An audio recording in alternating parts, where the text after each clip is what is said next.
L'ordonnance du 22 septembre 2017 relative au renforcement de la négociation collective présente le nouveau dispositif instaurant les accords de performance collective.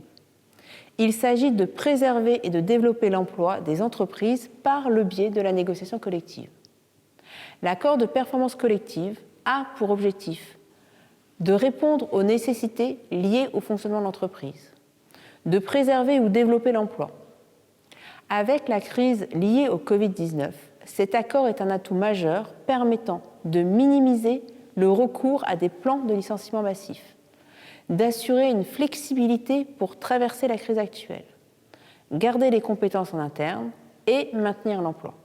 Il est dès lors très important de créer un climat favorable à la négociation en communiquant aux partenaires sociaux un état des lieux précis de la situation de l'entreprise, leur démontrer en quoi les efforts demandés aux salariés sont susceptibles non seulement de faire avancer la société, mais également d'être redistribués une fois l'objectif atteint. L'accord peut être négocié et mis en place même dans les entreprises dépourvues de délégué syndical, y compris lorsque l'effectif est inférieur à 11 salariés.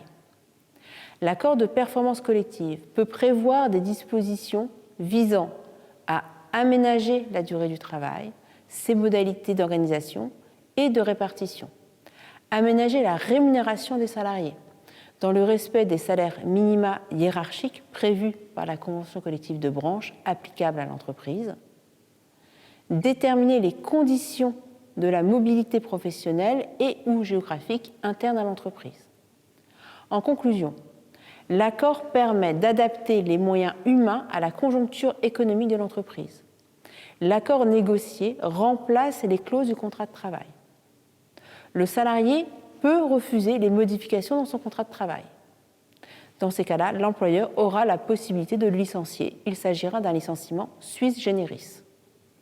L'accord permet de surmonter les difficultés économiques et d'éviter des licenciements pour motifs économiques.